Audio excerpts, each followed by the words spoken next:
Hello everyone, welcome back to the channel. आज हम अपने वीडियो में डील करेंगे विद सेक्शन 480 से लेकर के आगे के प्रोविजंस को। सेक्शन 479 और 478 ये जो बेल से रिलेटेड हैं, ये हम देख चुके हैं प्रीवियस वीडियो में, जो आपको प्लेलिस्ट में मिल जाएगी। ठीक है, अब आती है बात 480 की। तो 480 में हम उन ऑफेंसेस के बारे में बात कर रहे हैं जो कि नॉन बेलेबल ऑफेंसेस हैं, मतलब यहाँ पर बेल आपका राइट नहीं है।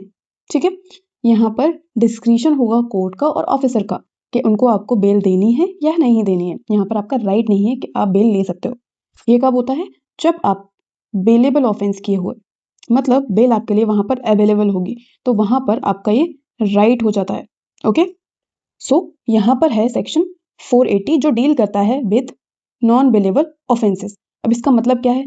यहाँ पर बेल जो है वो राइट नहीं है, ठीक है, लेकिन ये डिस्क्रिशन होता है कोर्ट का और कुछ लिमिटेड केसेस में पुलिस का भी।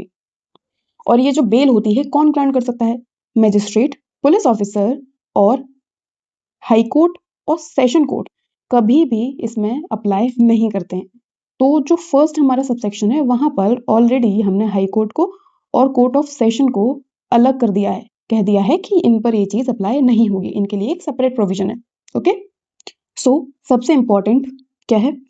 अगर व्यक्ति है जिसने ऑफेंस किया है नॉन बेलेबल ऑफेंस, ठीक है, अब उस व्यक्ति ने नॉन बेलेबल ऑफेंस कर दिया तो उसको केवल बेल पर तभी रिलीज किया जा सकता है जब कोर्ट का डिस्क्रिशन हो, कोर्ट को सेटिस्फैक्टरी ग्राउंड्स मिल जाएं कि भाई अगर मैं इसको छोड़ता हूं तो ऐसी कोई समस्या नहीं आने वाली जिस समस्या से इस पर्टिकुलर केस में कोई भी ऐसी प्रॉब्लम क्रिएट हो या ऐसी कोई भी हैम्पर ऑफ एविडेंस हो सके या फिर किसी भी पार्टी को नुकसान हो।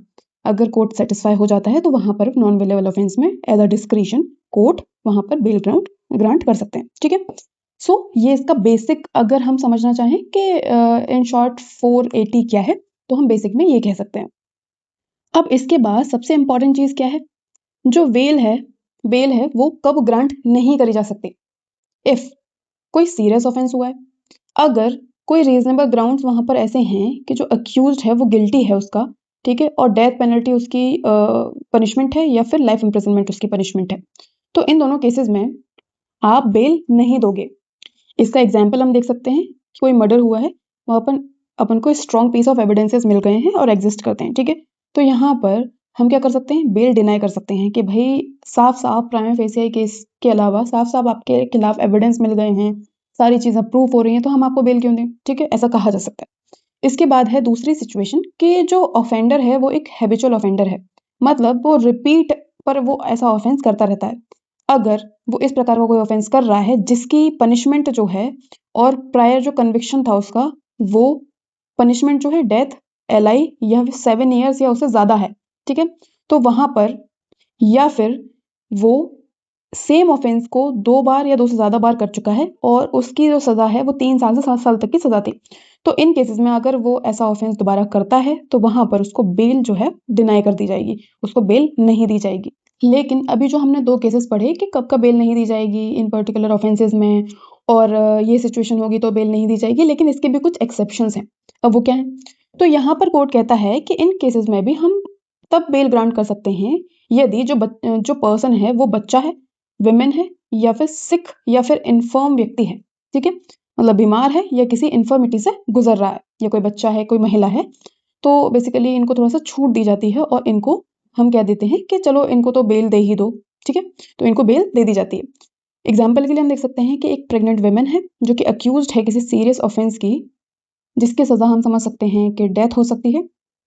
ठीक है, अब इन्वेस्टिगेशन के दौरान उनको लगता है कि इस पर्टिकुलर केस में हमें बेल दे देनी चाहिए, तो कोर्ट वहां पर बेल दे सकता है।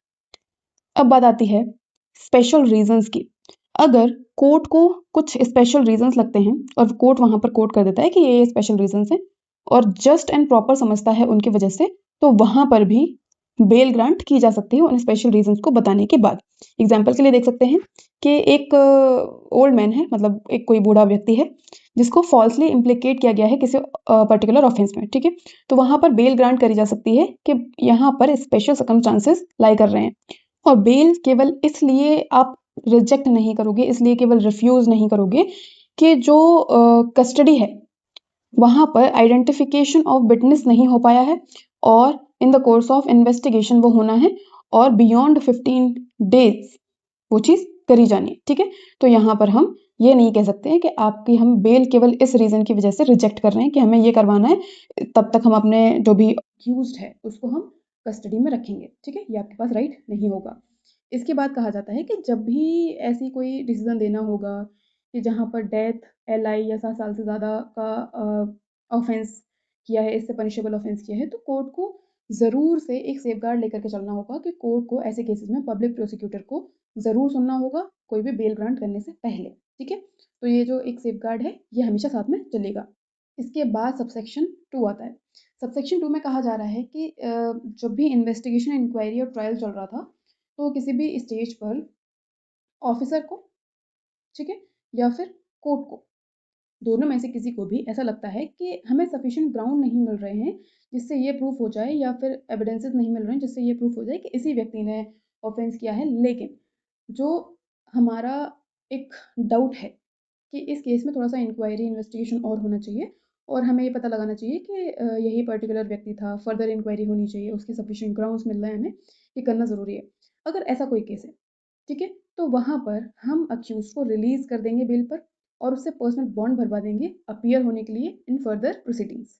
और ये जो बेल होगी ये सब्जेक्ट टू रहेगी विद सेक्शन 492 एंड इंक्वायरी। तो इंक्वायरी का जो भी रिजल्ट आएगा आगे उसको वीसी प्रकार से डील किया जाएगा, ठीक है। और सेक्शन 492 इससे रिलेटेड हम एग्जाम्पल देखना चाहें तो एविडेंस अनक्लियर है काफ़ी, ठीक है। इन्वेस्टिगेशन अभी इनकम्प्लीट है, इस केस में बेल ग्रांट की जा सकती है। इसके बाद आ जाता है सबसेक्शन 3 जहाँ पर कंडीशंस हैं बेल के ऊपर। जब भी बेल आप ग्रांट करते हो तो विद कंडीशन भी दे सकते हो, ठीक है। तो कोर्ट यहाँ पे इम्पोज कर सकता है कंडीशंस को। अब मैंडेटरी कंडीशंस क्या है कि आप रेगुलरली अटेंड करोगे कोर्ट को और कोई सिमिलर ऑफेंस नहीं करोगे और किसी भी विटनेस को थ्रेटन नहीं करोगे, टेम्पर नहीं करोगे एविडेंसेस को, और ना ही डायरेक्टली नॉट इनडायरेक्टली कभी भी इंड्यूस नहीं करोगे, थ्रेट नहीं करोगे और प्रॉमिस नहीं करोगे किसी भी ऐसे व्यक्ति को जो कि अक्विंटेड है फैक्ट से, मतलब फैक्ट्स के बारे में, सर्कमस्टांसिस के बारे में, जिसको केस के बारे में पता है, ऐसे किसी भी विटनेस को आप परेशान नहीं करोगे और एविडेंसेस को टेम्पर नहीं करोगे। ये जो सारी कंडीशंस हैं ये इम्पोज करी जा सकती हैं। इसके साथ साथ में कुछ एडिशनल कंडीशंस हैं जिसमें हम कह सकते हैं कि ऐसे कोई भी कंडीशन जो कि इंटरेस्ट ऑफ जस्टिस में हो, किसमें, इंटरेस्ट ऑफ जस्टिस। अब बात करते हैं कि ये टर्म किस वजह से, तो जो भी केस चल रहा है उसमें किस प्रकार से जस्टिस किया जा सकता है, किस प्रकार से चीज़ें सही करी जा सकती हैं, उसके केस में अगर हमें कुछ कंडीशंस इम्पोज करना ज़रूरी है तो वो इम्पोज करी जा सकती है। तो इसमें कहा जा रहा है कोर्ट में इम्पोज ट्रैवल रिस्ट्रिक्शंस कि भाई आप ट्रैवल नहीं करोगे इस पर्टिकुलर टाइम में, ठीक है। पासपोर्ट सरेंडर करवाया जा सकता है और पुलिस को रिपोर्ट करने के लिए कहा जा सकता है। There is example, accused release किया जा रहा है बेल पर, ठीक है, लेकिन उसको पुलिस स्टेशन वीक में एक बार विजिट करना ही पड़ेगा, रिपोर्ट करना ही पड़ेगा खुद को कि मैं अभी भी यहाँ पर इसी शहर में हूँ, और वो कांटेक्ट नहीं कर सकता है विक्टिम से, ठीक है। तो ये दो चीज़ें हैं, इस प्रकार की कंडीशंस लगाई जा सकती हैं। नेक्स्ट आ जाता है सबसेक्शन 4 जिसमें हम बात करते हैं रीजंस रिक्वायर्ड के। अब रीजंस किस चीज़ के लिए, तो जब भी सबसेक्शन 1 और सबसेक्शन 2 में हम रिलीज करते हैं किसको,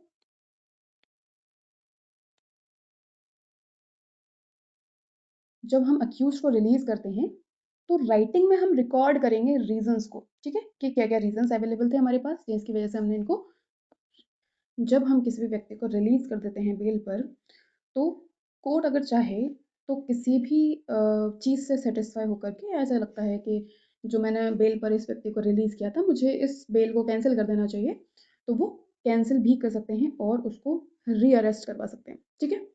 अब आता है सबसे इम्पॉर्टेंट पार्ट, ये देखो इसमें क्या है, अगर ट्रायल डिले हो रहा है, मतलब जो आपका ऑफेंस था वो एक नॉन बेलेबल ऑफेंस है, ठीक है। अब नॉन बेलेबल ऑफेंस होने के साथ साथ ये कंक्लूड नहीं हो पा रहा है